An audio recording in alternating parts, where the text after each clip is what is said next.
आम बड़ बापा हरिका 4 जन जटा धरिकी आसते से जटा धारी बोली तो जान नथिले से बन में बुलू बुलू हठात जड़े बाबाजी से जटाधारी पाखे पथर उपर बसते जटगुरा भूमि में घोषित जाते सी हठात जो भेट हो गले सी डरीगले एत बड़ जंगल भितर से भेट है जमी डरीगले तापर बाबाजी हाथ फसैले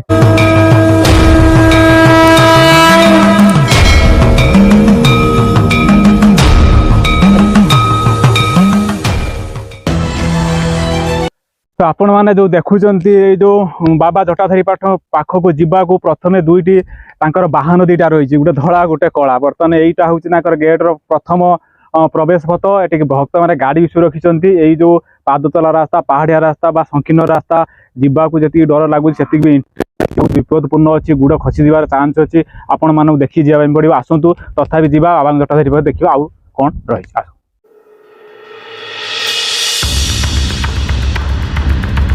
जो देखुं जो पत्थर रही यहाँ चिन्ह रही तौक जब खसीजे आपंकर पता मिलनी कौन हम भी कही हेनी तेणुक देखी आसा पड़ो यूटू प्रभु जटाधारी उठाणी पहाड़ उपरक बर्तमान आरंभ हो तो आज खरा भी प्रबल अच्छी गरम भी हो चढ़ाई कष्ट हो तथापि आमको आग्रह रही प्रभु जटाधारी पाखक जीवार भक्ति रही तेणुक आमको जना भी पड़ूनी प्रभु जटाधारी फोटो भी रही प्रभुंर गोटे गदा चिन्ह भी चित्रित कराई पत्थर उपरे अंका भी के सुंदर देखा प्रभु जटाधारी फोटो भी पत्थर पर रही भक्त मैंने आखिंचती जाना मिल आग को प्रभु पीठ अच्छी बोली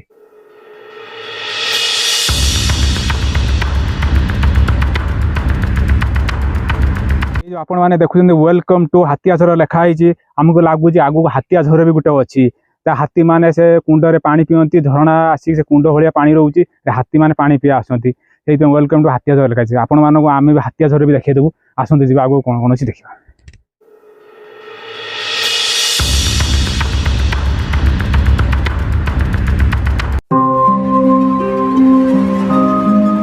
आपण जो पीठ जटाधारी पीठ को माने केमिति आछन माने हम तो पादरे चल चली आसु ठाकुर महिमा आम प्रत्येक संक्रांति आसु प्रत्येक संक्रांति की ठाकुर जहाँ आम किसी न दे पाइले नड़िया कष्ट नहीं ठाकुर दर्शन करूँ आ ठाकुर महिमा अच्छी जहाँ ठाकुर आमको भल बार्जन रखिंट आगुरी ठाकुर जान आसुन आम जानला एवं प्राय मु 30-35 वर्ष है ठाकुर सब जावास हो जटाधारी सहित 30-35 आज्ञा आज्ञा संपर्क रही आज्ञा आउ भजन कीर्तन उपरे करो तापर पारायण 7 राति उपरे चले अष्टप्रहर हुए आमर मकर को सेठी रोहू से 7 दिन आम 7 दिन आम रोहू उपरे तापर भी बहुत हाथी रड़ी ये आसती हाथी पानी खावाई आ शुणु भजन कीर्तन कले हाथी बाटे जाते आम आम ठाकुर ये रोहू माने आपण कहउचंती हाथी आसंती रोडी भी मारंती आपण सुनिचंती पानी भी पियंती आज्ञा देखि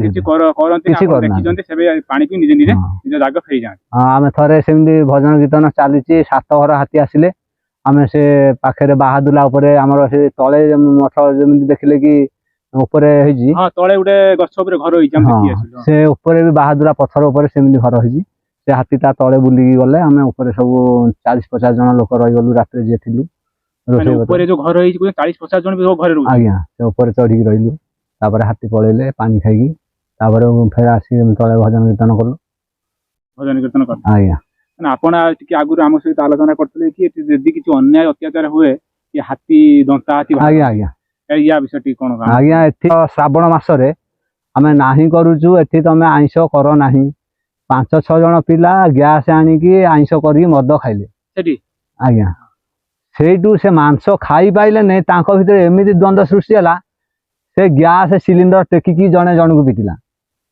आज्ञा से पिटा मरा है ता देहरु मुंड कान फाटिला 3 जन पलैले आउ जने से तल मठे जाई रहिला आउ जने पूरा पड़ी पड़िका केते बळकर से तारे राति 9-10 से जाई पहुंचला बेला आम ऊपर मठे ताऊ नाही करू तुम सेठी रोषे पत्र करबने आइंस आइंस करबने से गाड़ी डिग्री नहीं आसते ऊपर मद फद कम जमी कर भर कहीं खाई ना सब फोपड़ा फोपड़ी भर द्वंद्व बाहर एमती ठाकुर कले द्वंद्व बाहर माडपिट हो भर अधे कहले तुम आसने आम तुमको 3 जन कहले आम तुमको मरड़ कर भीतर पकईदेकी जीव सी 2 जन डरिकी जड़े बहुत राति 8टा भाया टाइम गले तापर आउ जड़े से राति 10टा पर गले गला पर राति 12टा समय आमर से तले जो जी थिलु आम भितर जड़े से बर्तमान से जो ये बाबा कहते से बाबा फुपुन बाबू गाड़ी रे नहीं डुबुरी छक छाड़े राति 12टा आज्ञा से दिन से लोक भी कहला ठाकुर मोर जुहार आउ दिने मुझे आइंस खाइबिनी किए जगह को आउ आइंसर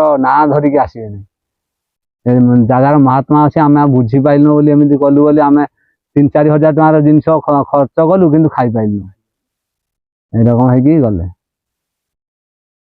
तो दर्शक बंधु भाई देखो नड़िया भी धरी प्रभु जटाधारी पाख जान पानी बोतल गोटे टावल अच्छे आपड़ जदि पीठ को आसवा चाहते गोटे पानी बोतल आउ गामछाटे निहाती नहीं आसबे कारण ये जो उठाणी होम उठी आसला थकी भी पड़ू ये गछ छाई भाई कहली भाई टे बसिकी जा आ गरम भी होची खरा भी होची तो गछ छाई छाई भी होची एठी भी एक शांति अनुभूत होची हवा भी दउची बहुत प्राकृतिक हवा देहर बाजिला बहुत हल्का भी लगुची चढ़िया आग्रह होची तथापि आम बाबा दर्शन करूँ पीठ पाखु जी ना ये पीठ को आपण ये थरे चढ़ु मसरे थरे चढ़ु कौन सी मु प्राय 30 वर्ष लाई मसरे थरे चढ़ुची थरे ओह्लौची तापर तो आम संक्रांति आउ जिते आसुचु जाऊँ किंतु ये जो गछ पत्र पवन जी आम बाजिकी मत प्राय 30 वर्ष है थंडा ना काश ना जर ना लोक कहते जर हो प्राय मत से जिनस आज पर्यटन कहीं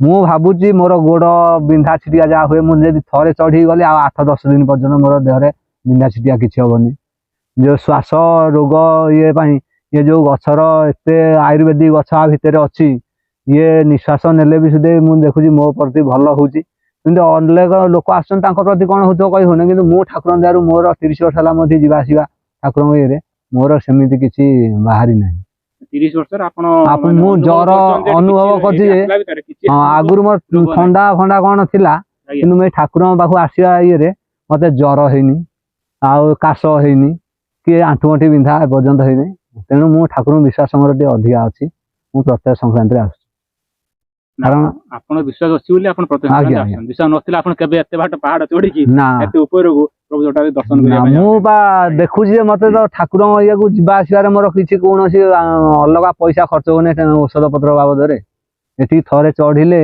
एठी जेते गछ पवन पत्र ये बाजिले मु भाबुची से आयुर्वेदिक तापर मोर किछि मद नाही गंजेई नाही कोनोसी निशा द्रव्य मु खाउनी तेणु आयुर्वेदिक जिनसटा मते सूट कर ये वन जातीय गछपत्र आयुर्वेदिक जिनस हो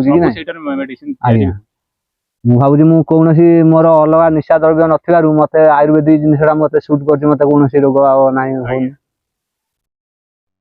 ओ भाई एबे जिबा आगुआ कोन अछि देखिया ए रास्ता रे जाउथला बेले देखिलो गोटे गुंफा आकृतिर दुटा पत्थर जे गुंफा अछि भाई को पचारिबा से गुंफा विषय रे हमको जणेबे से गुंफा एक्चुअली कोन कहीं केमती रही से विषय आमको से गुंफा नहीं गुंफा विषय आम जन गुंफा आमर सत्यजुगर कथा सत्यजुगर माँ पार्वती जिते कि रही कैलाश कंदर नुचिकी जो पहाड़ रे आमर यपटे आमर शिव अच्छा से गुंफा को आसते आम तो तले आपण मानू कहुई से तले जगी गणेश महाप्रभु माँ यही गुंफारे अच्छा ये गुंफा भितर तो किसी देखा जाऊनी तेणु ये माँ पार्वती रही शिव आसिक जगार पहुंची ऊपर ठाकुर पूजा पाँच तो आपन कहते सत्य जुग सहित यार संपर्क रही सत्य जुग समय माँ पार्वती गाधौले कि ये करते जो थिला हमर कहानी शुणा मिलूँ पुराण रे प्रभु गणेश तले जगिंट गुंफा भर माँ रही लोक किमत जना जाए माँ पार्वती गुंफा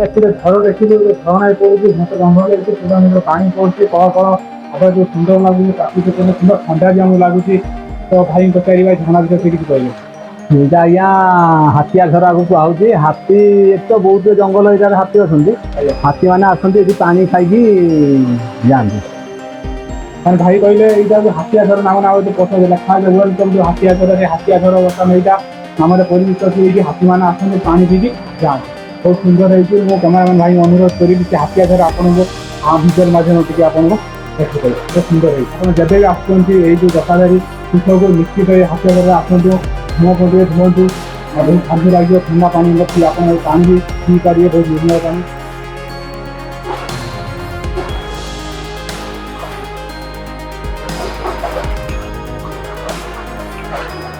ମତେ ଥଣ୍ଡା ଲାଗୁଛି, ମାନେ ବରଫ ଭଳିଆ ଥଣ୍ଡା ଲାଗୁଛି।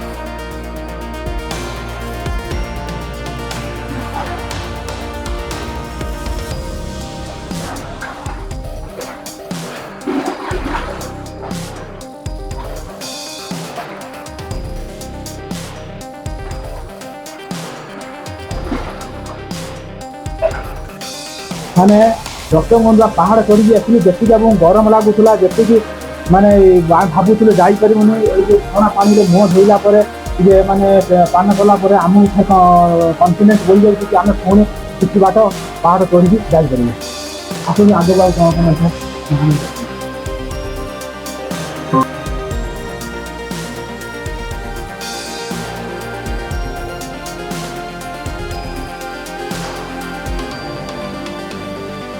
এই ଯେଉଁ ଖୁଣ୍ଟି ସବୁ ପୋତା ହେଇଛି ପକ୍କା ପିଲର, କ'ଣ ପାଇଁ ସେଗୁଡ଼ା ସବୁ ପୋତା ହେଇଛି?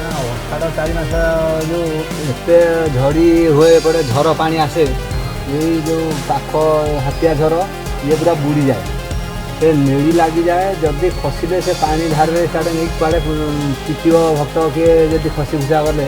ତେଣୁ ଏ ବାଉଣ୍ଡରୀ କରାହେଉଛି, କଡ଼େ କଡ଼େ ତାର ଦିଆଯିବ, ନଦେଲେ ଏଠି ଆଉ ଆସିବାକୁ ଆଉ ଇଏ ନାହିଁ। এই যে বাউন্ডারিটা ভক্তମାନଙ୍କର ଇଏ ପାଇଁ ଦିଆଯାଇଛି, ବାଉଣ୍ଡାରୀ ସେପଟକୁ ଗଲେ ବିପଦର ସମ୍ଭାବନା ବହୁତ ଅଛି। ଏଇଟା ଖାଲି ଚଟାଣ ପଥର ତ ନେଳି ଲାଗିଯାଏ ଅଷାଢ଼ 4 ମାସରେ ପୁରା ପାଣି ପଡ଼ି ପଡ଼ି।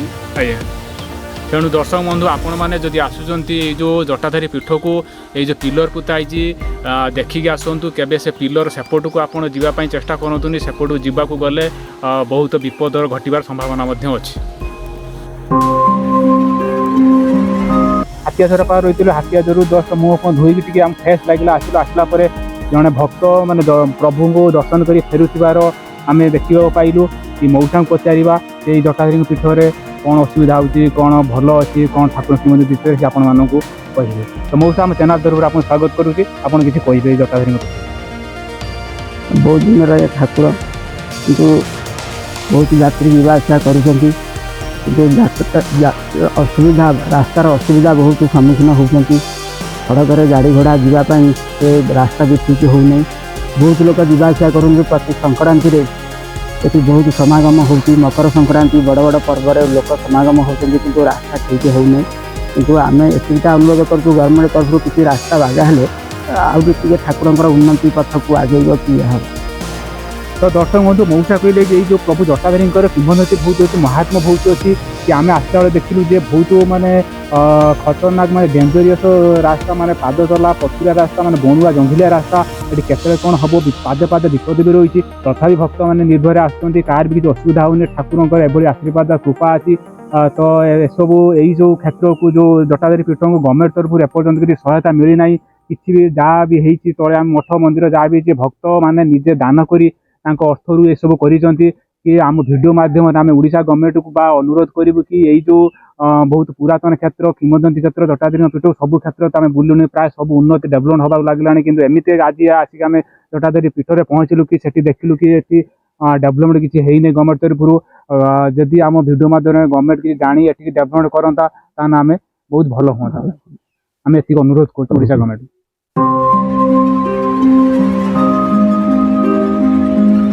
ସେ ଜଟାଧାରୀଙ୍କ ପୀଠକୁ ଯିବା ସମୟରେ ଏଇ ବାଟରେ ଏକ ସ୍ଥାନୀୟ ବୟୋଜ୍ୟେଷ୍ଠ ବ୍ୟକ୍ତି, ଭଦ୍ର ବ୍ୟକ୍ତିଙ୍କୁ ଆମେ ଭେଟିଲୁ। ତାଙ୍କଠାରୁ ଆମେ ଜାଣିବା, ତାଙ୍କ ନାମ ହେଲା ତ୍ରିଲୋଚନ ମହାନ୍ତଙ୍କ ଠାରୁ ଆମେ ଜାଣିବା ଏଇ ଜଟାଧାରୀ ପୀଠ ବିଷୟରେ ସେ କ'ଣ କହୁଛନ୍ତି। ତ ଆମେ ଚ୍ୟାନେଲ୍ ତରଫରୁ ଆପଣଙ୍କୁ ସ୍ୱାଗତ କରୁଛୁ। ଆପଣ ଆମ ଦର୍ଶକ ବନ୍ଧୁମାନଙ୍କୁ ଏଇ ଯେଉଁ ପ୍ରଭୁ ଜଟାଧାରୀଙ୍କ ପୀଠ ବିଷୟରେ କିଛି କହିବେ? ଆଜିକି 100 ବର୍ଷ ପୂର୍ବେ ଆମ ବଡ଼ ବାପା ହେରିକା 4 ଜଣ ଜଟାଧାରୀକି ଆସିଥିଲେ। ସେ ଜଟାଧାରୀ ବୋଲି ତ ଜାଣିନଥିଲେ। ସେ ବଣରେ ବୁଲୁ ବୁଲୁ ହଠାତ୍ ଜଣେ ବାବାଜୀ ସେ ଜଟାଧାରୀ ପାଖରେ ପଥର ଉପରେ ବସିଥିଲେ। ତାଙ୍କ ଜଟଗୁଡ଼ା ଭୂଇଁରେ ଘଷି ଯାଉଥିଲେ। ସେ ହଠାତ୍ ଯେତେବେଳେ ଭେଟ ହୋଇଗଲେ ସିଏ ଡରିଗଲେ। ଏତେ ବଡ଼ ଜଙ୍ଗଲ ଭିତରେ ସେ ତାଙ୍କୁ ଭେଟ ହେଲା ଯେମିତି ଡରିଗଲେ। ତାପରେ ବାବାଜୀ ହାତ ଫସେଇଲେ। ତାଙ୍କ ପାଖରେ କିଛି ନଥିଲା, କେବଳ ଦୋକ୍ତା ଥିଲା।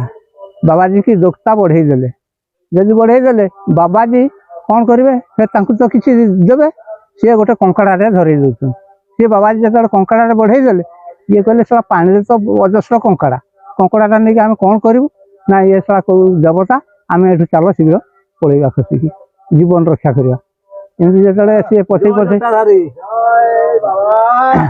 पछे पछे जो पलि आसिले देखिले बाबा अंतर्धान हो गले ये पलैले से दिन जटाधारी ना जटाधारी आगुरी किए आसला ना ये बसवास ना 100 वर्ष तले ये कौन बसवास ना कौन ना এই যে কথা কইনা কেতে বর্ষ তলর কথা এটা 100 वर्ष तलर कथा 100 বর্ষ তলর কথা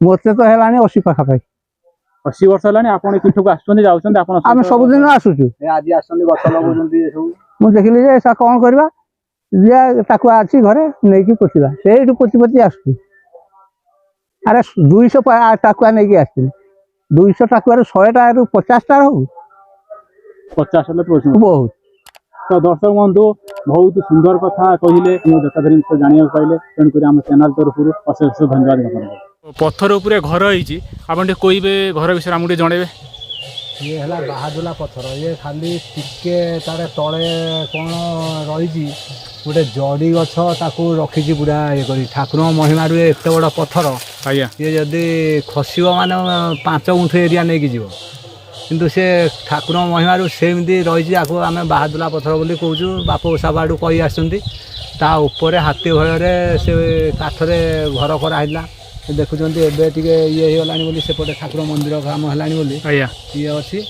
आए बाहादुला पत्थर उपर से जो घर देखुं टीण फीण पड़ी सब भांगी भुआ गलानी सेपटे ठाकुर मंदिर उपर सियाड़े घर खंडे है बोली आपुर आत ये ना लोक जावासिया कर या ऊपर भी भक्त माने रुहंती राति आम रू राति भजन कीर्तन कले हाथी आसती जो डर भालू हाथी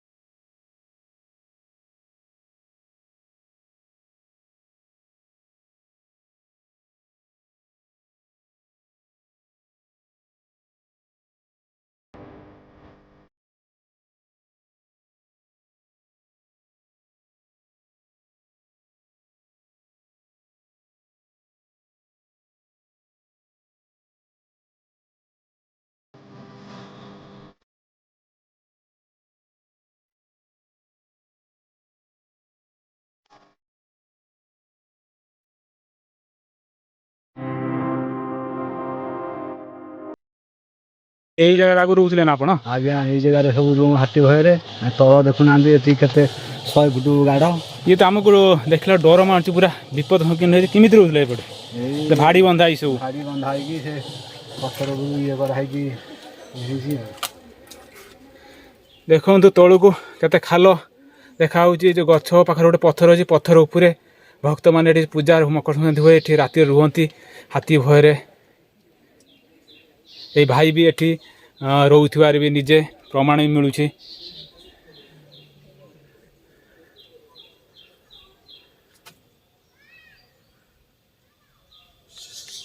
पत्थर गोटे गछ पूरा अटक रखी पत्थर गोटे गछ अटकई रखी हाँ ना बाहादुला पत्थर आ पवन झुलिक रही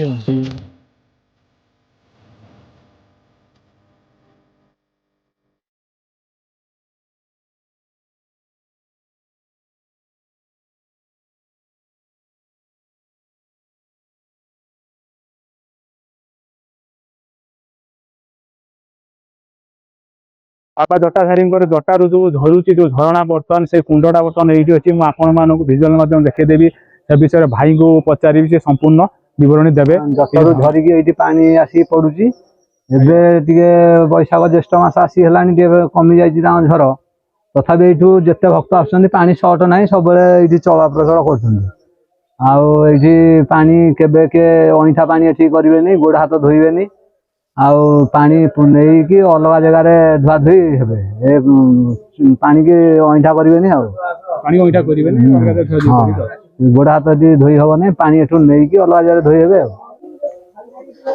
ତ ଦର୍ଶକ ବନ୍ଧୁ ଭାଇ କହିଲେ ଯେ ଏଇ ଯୋଉ ବାବାଙ୍କ ଜଟାରୁ ଯୋଉ ଝରଣା ଝରୁଛି କି ଏଠି ପାଣି ନେଇକି ପାଣି କେବେ ଶୁଖେନି, ଶ୍ରାବଣ ମାସରେ ଆହୁରି ବି ପାଣି ମାନେ ପୂର୍ଣ୍ଣ ହେଇକି ରୁହେ, କି ଏଠି ଝରଣା ଏତେ ଜୋର ପଡେ ଏଠି ବସି ହୁଏନି। ସେ ଭାଇ ଯୋଉ କହିଲେ ପାଣି ଏଠି ପ୍ରବଳ ହୁଏ, ବର୍ତ୍ତମାନ ଖରା ଦିନ ପାଇଁ ପାଣି କମ ଅଛି କିନ୍ତୁ ଶୁଖେ ନାହିଁ, ପାଣି ପ୍ରବଳ ହୁଏ। ପାଣି ଯଦି ଆପଣ ନେବେ ଧୁଆ ଧୁଇ କରିବେନି, ବାହାରେ ନେଇ ଧୁଆ ଧୁଇ କରିବେ, ଜୋତା ଆପଣ ମାନେ ପିନ୍ଧିକି ଏଠିକି ଆସିବେନି, ଏ ପବିତ୍ର ଝରଣା।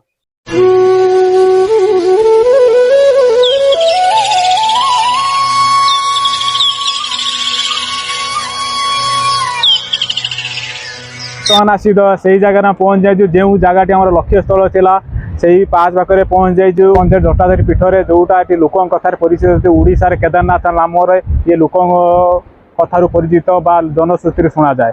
ତ ସେଇ ଜଟାଧାରୀ ମହାପ୍ରଭୁ ଏହି ପାହାଡ଼ ଉପରେ ସେପଟେ ପୂଜା ପାଉଛନ୍ତି, ସେଇ ଗୁମ୍ଫା ଅଛି, ଗୁମ୍ଫା ଭିତରେ ପୂଜା ପାଉଛନ୍ତି। ଆମେ ବର୍ତ୍ତମାନ ସେଇଠିକି ଯିବୁ, ସେଠି ଆପଣମାନଙ୍କୁ ଦେଖେଇବୁ ଜଟାଧାରୀ କେମିତି କୋଉ ଗୁମ୍ଫାରେ କେମିତି ଅଛନ୍ତି, କେମିତି ପୂଜା ପାଉଛନ୍ତି, କୋଉଠି ତାଙ୍କର ପୀଠ ଅଛି, ଜଟାଧାରୀ ମହାପ୍ରଭୁଙ୍କର ଆସ୍ଥାନ ପୀଠ ବିଷୟରେ ଆପଣମାନଙ୍କୁ ଦେଖେଇବୁ। ଆସନ୍ତୁ ଯିବା ଦର୍ଶନ କରିବା ପ୍ରଭୁ ଜଟାଧାରୀଙ୍କୁ।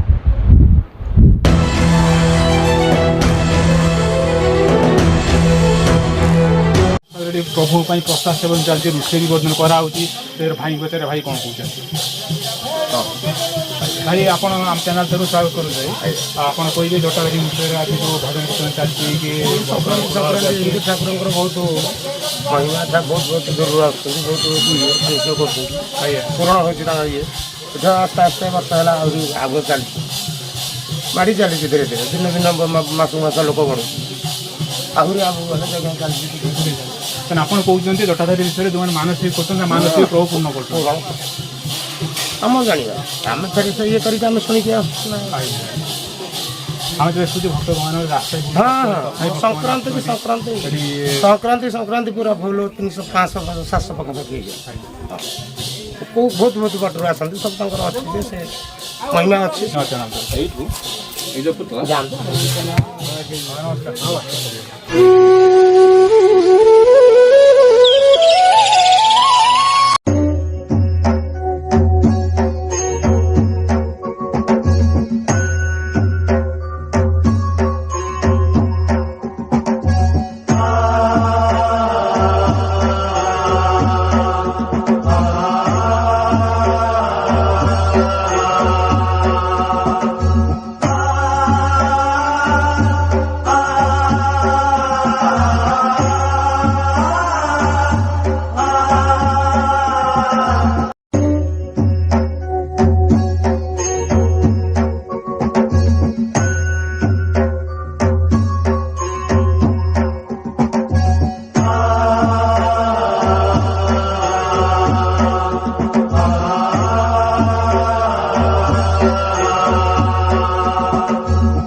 ଆପଣଙ୍କୁ ସ୍ୱାଗତ କରୁଛୁ। ଆପଣ ଏଇ ଯେଉଁ ବାବା ଜଟାଧାରୀ ବିଷୟରେ କେମିତି ଦର୍ଶକମାନଙ୍କୁ କ'ଣ କହିବେ?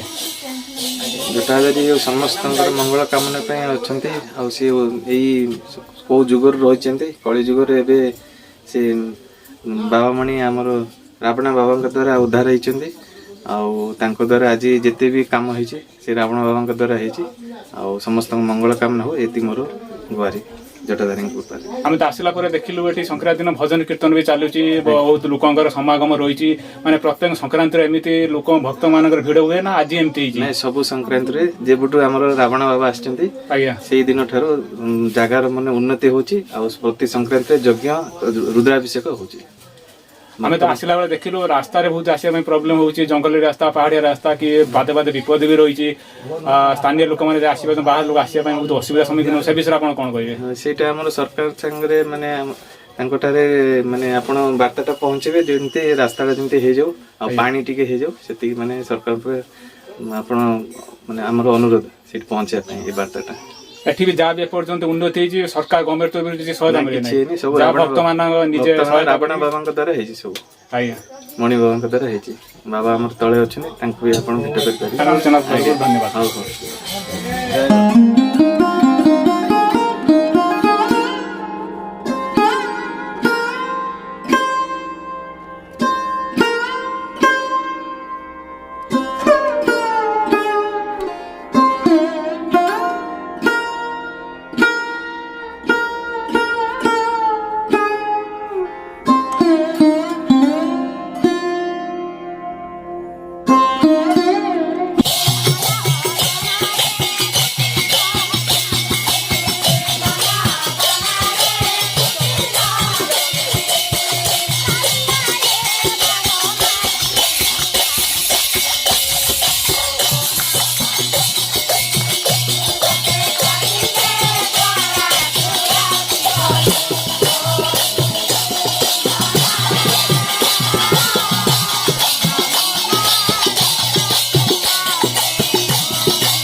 ଅଧ୍ୟାୟକୁ ଆମେ ଏଇଠି ଶେଷ କରୁଛୁ।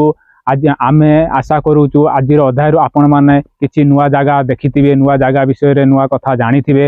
ତ ଏମିତି ଆହୁରି ୟାଠାରୁ ଭଲ ଭଲ ଭିଡ଼ିଓ ନେଇ ଆମେ ଆଗାମୀ ଅଧ୍ୟାୟରେ ଆସିବୁ। ଏମିତି ଭିଡ଼ିଓ ଦେଖିବା ପାଇଁ ନଜର ରଖିଥାନ୍ତୁ ଆମ ଚ୍ୟାନେଲ୍ ଉପରେ। ରହୁଛୁ, ଦେଖା ହେବ ଆଗାମୀ ଅଧ୍ୟାୟ।